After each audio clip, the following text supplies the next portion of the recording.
തെരുവുനായ ശല്യം പ്രമേയമാക്കി നാടകം അവതരിപ്പിക്കുന്നതിനിടെ നടന് വേദിയിൽ തെരുവുനായയുടെ കടിയേറ്റു. കണ്ണൂർ കണ്ടക്കൈ സ്വദേശി രാധാകൃഷ്ണനാണ് നായയുടെ ആക്രമണത്തിൽ പരിക്കേറ്റത്.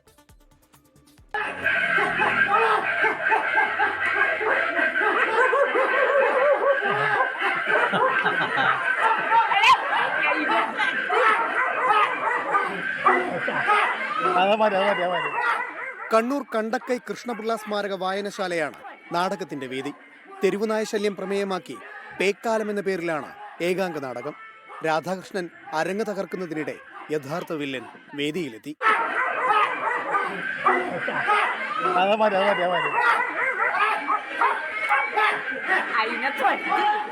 ഈ നാടകം കളിച്ചുകൊണ്ടിരിക്കുക സ്റ്റാർട്ടിംഗ് ആയിരുന്നു. അപ്പോൾ ആ സമയത്ത് ഈ കുട്ടീനെ കടിച്ചു കൊല്ലുന്ന ഒരു സൗണ്ടും നായ കുറക്കുന്ന സൗണ്ടൊക്കെ റെക്കോർഡ് ചെയ്തിട്ടുണ്ടായിരുന്നു.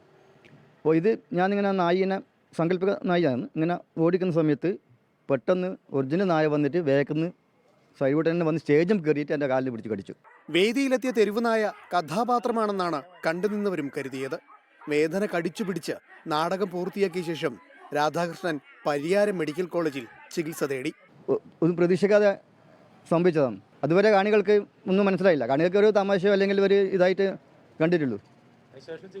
അതിനുശേഷം ഞാൻ പരിയാരം മെഡിക്കൽ കോളേജിൽ പോയിട്ട് വാക്സിൻ എടുത്തു. കാലങ്ങളായി നാടകാഭിനയം തുടരുന്ന രാധാകൃഷ്ണന് ഇത് കലാജീവിതത്തിലെ ആദ്യ അനുഭവമാണ്. നാടകത്തിന്റെ പശ്ചാത്തലത്തിലെ കുരകേട്ട് നായ വേദിയിൽ എത്തിയതാകാനാണ് സാധ്യത. 24 കണ്ണൂർ. ലോകത്തെവിടെയായാലും ഏത് സമയത്തും 24 വാർത്തകളും ഓഗ്മെന്റഡ് റിയാലിറ്റി പാക്കേജുകളും എക്സ്പ്ലെയിനറുകളും വിശദമായി കാണാൻ ഞങ്ങളുടെ യൂട്യൂബ് ചാനൽ നിങ്ങൾക്ക് സബ്സ്ക്രൈബ് ചെയ്യാം.